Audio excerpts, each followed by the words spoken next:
السلام علیکم ناظرین، آپ کا اسٹوریز فیوژن میں خوش آمدید۔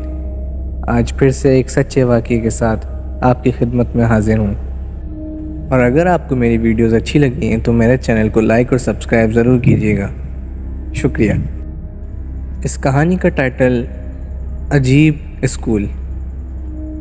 اسکول ویسے تو بہت خاموش ہوتے ہیں، لیکن آج میں آپ کو ایک ایسے اسکول کے بارے میں بتانے جا رہا ہوں جو سب اسکول سے بے حد عجیب تھا۔ یہ ایک سچی کہانی ہے جو میں آج آپ کو سنانے جا رہا ہوں، تو دل تھام کے بیٹھیے اور اپنی ہینڈ فریز کانوں میں لگا لیجئے۔ آج میں آپ کو ایک ٹیچر کی کہانی اس کی زبانی سنانے جا رہا ہوں۔ تو کہانی شروع کرنے سے پہلے میں آپ کو اس کا تعارف کراتا چلوں کہ وہ ایک پرائیویٹ اسکول ٹیچر ہے اور کافی اسکولز میں پڑھا چکا ہے۔ یہ اسکول اس کے لیے نیا تھا۔ پرانے اسکول کو الوداع کہہ کر یہ اسکول جوائن کیا تھا۔ مجھے پہلے ہی دن اسکول تمام خاموش سا لگا۔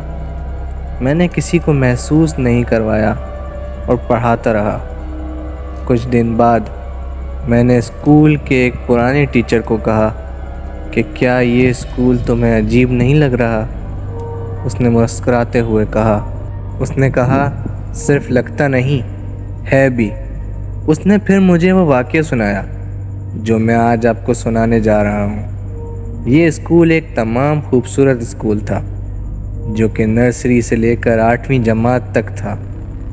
اس میں 10 کمرے، ایک آفس اور ایک کمپیوٹر لیب تھا جہاں پر اسٹوڈنٹس کو کمپیوٹر کی تعلیم دی جاتی تھی۔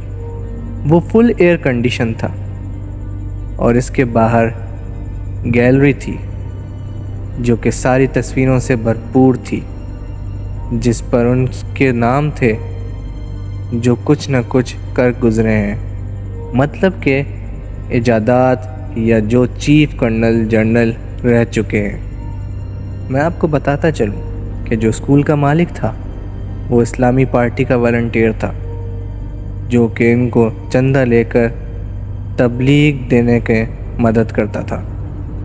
تو اس کے پاس اسلام کے طالب علم آتے رہتے تھے۔ ایک مرتبہ ان کے پاس ایک طالب علم تبلیغ کے حوالے سے آیا جس کو واپس جانے میں دیر ہو گئی، تو اسکول کے مالک نے اس کو کہا کہ آپ کو بے حد دیر ہو چکی ہے، آپ آج رات ہمارے اسکول میں گزاریں اور کل صبح ہوتے ہی واپس چلے جائیں۔ تو اس نے ہاں کر دی اور اسکول میں آیا۔ ویسے شام ہو گئی تھی اور رات ہونے والی تھی، تو سب اس کے ساتھ تھے اور گرمیوں کا موسم تھا اور ہمارے شہر میں رات 12 بجے بجلی آتی ہے، تو سب اس انتظار میں تھے کہ بجلی آئے تو ہم گھر واپس جائیں اور طالب علم کو اسکول میں اے سی چلا کر دے کر ہم سب گھر جائیں۔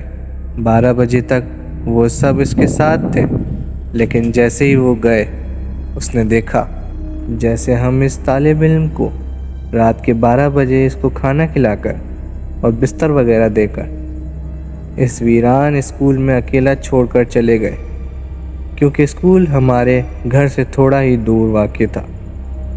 تو ہم اس کو کہہ کر گئے تھے کہ اگر کوئی بھی ضرورت ہو تو فون کر کر بتا دیجیے گا۔ یہ کہہ کر ہم روانہ ہوئے۔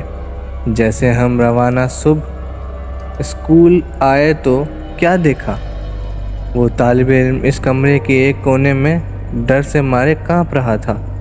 ہم نے حالات معلوم کیے تو اس نے بتایا، جیسے آپ اسکول سے گئے تو میں نے سونے کا سوچا، کیونکہ مجھے فجر کو اٹھنا تھا، تو میں نے جلدی سونے کا پروگرام بنایا۔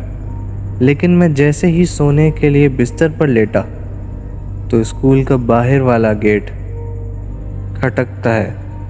میں نے سوچا آپ آئے ہیں، پھر سے میں دروازے پر گیا۔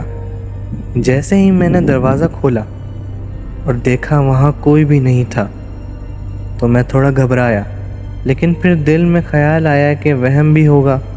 پھر اندر کمرے میں آیا اور اندر والے دروازے بند کر کے سونے لگا۔ جیسے ہی سونے کے لیے بستر پر لیٹا تو میں نے پھر دروازے کے بجنے کی آواز سنی۔ پھر میں دوڑا دروازے کی جانب، کہ دیکھوں یہ کون ہے جو اتنی رات کو تنگ کر رہا ہے۔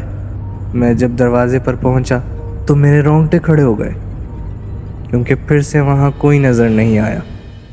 اب میں جان گیا تھا کہ کچھ تو ہے، پھر میں اب ڈر بھی رہا تھا اور سوچ بھی رہا تھا کہ ہو سکتا ہے میرا وہم ہو۔